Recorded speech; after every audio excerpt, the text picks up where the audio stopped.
Sigurd, the hero destined to kill a dragon. Some legends are born from monsters, others are born from heroes. Far away from the poisoned wasteland where Fafnir guarded his cursed treasure, a child entered the world. No one could have imagined that this boy would one day challenge the greatest dragon the North had ever known. His name was Sigurd.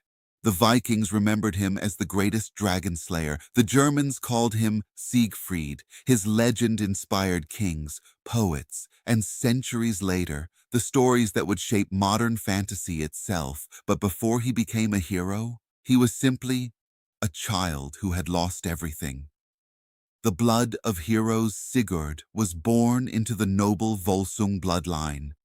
It was a family whose history was already filled with legends. His grandfather had been the mighty Volsung. His father, Sigmund, was one of the greatest warriors of his age. Sigmund had carried a legendary sword, a blade placed into a tree by a mysterious old traveler. Only Sigmund had possessed the strength to pull it free. Few knew that the traveler had actually been Odin himself. The sword was no ordinary weapon. It carried the blessing of the All-Father, and it would one day return to Sigmund's son, a child without a father, before Sigurd could remember his father's face. War came. King Lingvi, an old enemy of the Volsung family, marched against Sigmund. The battle was fierce. Sigmund fought with unmatched courage. Again and again, his sword cut through enemy warriors. Victory seemed within reach. Then, an old man appeared on the battlefield. He wore a long gray cloak, a wide-brimmed hat, and carried a spear. Only Sigmund recognized him. It was Odin. The god did not attack. Instead, he lowered his spear before Sigmund's sword. The legendary blade shattered into countless pieces. Sigmund understood immediately. His time had come. Without Odin's blessing, no victory was possible. Moments later, the great warrior fell. His enemies believed they had ended the Volsung line. They were wrong, because Sigmund's wife escaped, hidden beneath her cloak. She carried the unborn Sigurd. The broken sword years passed. Sigurd grew into a fearless young man, strong, quick, curious. Yet questions haunted him. Who had his father been? Why had he died? Why did strangers whisper his family's name with such respect? One day, his mother revealed the truth. She showed him a small wooden chest. Inside lay the broken pieces of Sigmund's sword. She had gathered them from the battlefield, saving every fragment, waiting for the day her son would be ready. Sigurd held the broken blade in silence. He made a promise. I will finish the story my father began. The master blacksmith fate soon led Sigurd to a remarkable teacher, a dwarf, a blacksmith, a man whose eyes carried both wisdom and sorrow. His name was Regan. Few knew his true history. Fewer still knew that he was the brother of the dragon Fafnir. Regan taught Sigurd everything: swordsmanship, horsemanship, runes, the art of battle, the patience required before striking. Years passed. Sigurd became stronger than any student Regan had ever trained. Yet Regan had another reason for teaching him, one he kept hidden: the dragon, the treasure, the revenge he had waited for all his life, the horse chosen by Odin before beginning his greatest quest.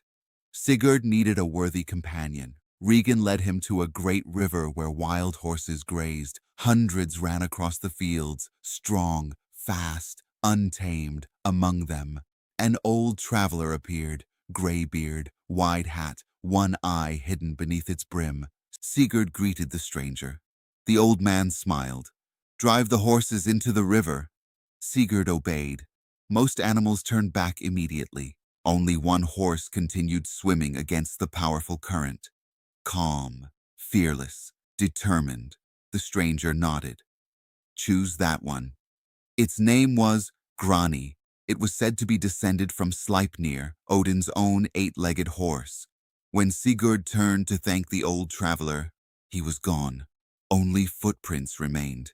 Sigurd never forgot the encounter, though he did not yet realize Odin himself had guided him once again, forging the sword Gram.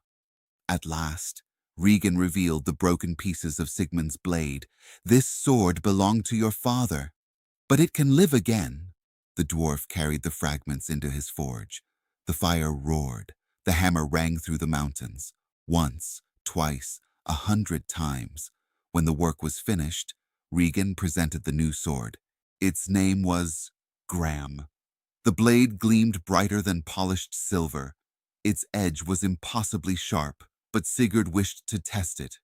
He carried Gram to a nearby river. Dropping a strand of wool into the rushing water, he held the sword still. The wool touched the blade. Instantly, it split in two without slowing the current. Still, Sigurd was not satisfied. He struck the blade against an anvil. The anvil cracked from top to bottom. Gram remained flawless. The sword was ready, and so was its master, the dragon's secret. One evening, as flames danced inside the forge, Regan finally spoke the truth. There is something I have never told you. He told Sigurd about his father, Hreidmar, about his brother Otr, about Loki, about the cursed treasure of Andvari, and finally, about Fafnir, my own brother.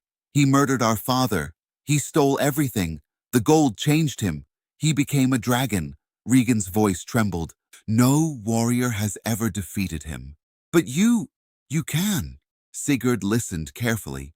He asked only one question. If the treasure is cursed, why do you want it? For a long moment, Regan said nothing. Then he answered softly. It belongs to my family. Sigurd noticed something strange. When Regan spoke of the treasure, his eyes gleamed. Much like Fafnir's once had, a quiet warning stirred within Sigurd's heart. The road to Gnitaheid.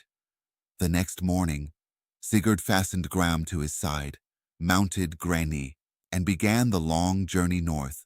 The forests grew darker, the air colder, travelers became scarce. Eventually, even birds disappeared, only silence remained. Then, he found them, the abandoned wagons, broken shields, rusted helmets, bones scattered across the wilderness. Some were ancient, others far more recent. No one had buried them. The dragon had left them where they fell, to remind every traveler that this land belonged to him. The wise stranger's advice. As Sigurd approached Gnitaheid, he met the same mysterious old traveler once again. The stranger asked, "Where are you going, young warrior?" "To slay a dragon." The old man nodded thoughtfully. "If you fight him as other men have, you will die as other men have." Then he pointed toward a narrow path carved into the mountains. "Every morning, the dragon crawls to the river to drink. Dig a deep trench beneath that path. When he passes overhead, strike from below." Sigurd thanked the traveler, but before asking his name, the old man vanished. Only then did Sigurd understand. The one-eyed wanderer had been Odin. For the final time, the All-Father had guided the bloodline of Volsung. The rest would depend on Sigurd alone. Tomorrow, he would face the dragon, and one of the greatest battles in Norse mythology would begin.